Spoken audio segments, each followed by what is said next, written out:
la reine Margrethe II a fait l'éloge de la reine Elisabeth II dans une vidéo déterrée, dans laquelle la monarque danoise a expliqué comment elle avait été inspirée par elle. Margrethe II de Danemark a célébré aujourd'hui son jubilé d'or, marquant 50 ans sur le trône. Elle occupe ce poste depuis la mort de son père, le roi Frédéric IX, en 1972. Lorsqu'elle est née en 1940, elle n'était pas en lice pour hériter du trône, bien qu'elle soit l'aînée des enfants de son père. Cependant, un changement constitutionnel au Danemark en 1953 a permis aux femmes de succéder au trône. Elle était désormais considérée comme l'héritière du trône et devint la première reine du Danemark à part entière près de 20 ans plus tard. En tant que de seule reine régnante en Europe, Margrethe entretient une amitié étroite avec la reine Elisabeth II. Par une étrange coïncidence, ils partagent la même année jubilaire, Elisabeth montant sur le trône britannique 20 ans plus tôt. Margrethe a fait l'éloge de son homologue britannique dans une interview en 2012 pour célébrer son propre 40e jubilé et le 60e d'Elisabeth. Elle a déclaré à la BBC à l'époque, tout d'abord, si est une coïncidence très étrange que nos jubilés soient la même année et le fait que la reine de Grande-Bretagne ait son 60e jubilé est une chose merveilleuse.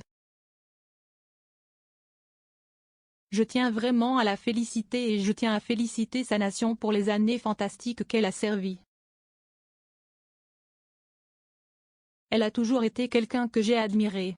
Il se trouve aussi que je la connais très bien, ou plutôt bien en tout cas.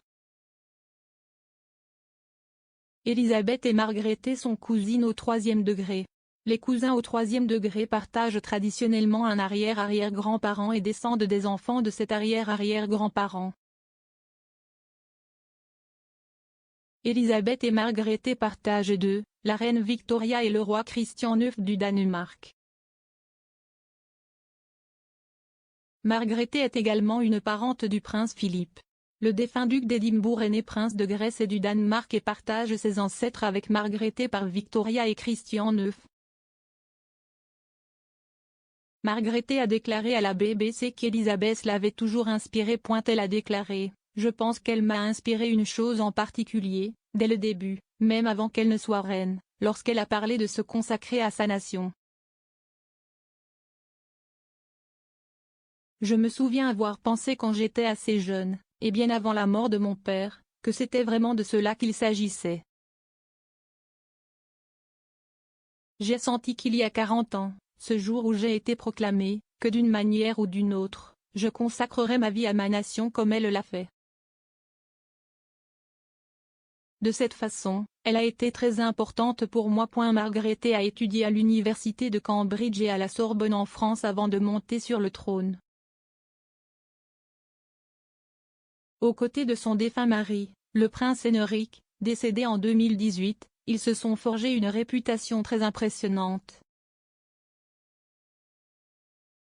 La monarque danoise, célèbre pour ses prouesses artistiques, est populaire parmi les Danois et largement admirée pour avoir évité les scandales et aidé à moderniser la famille royale du pays.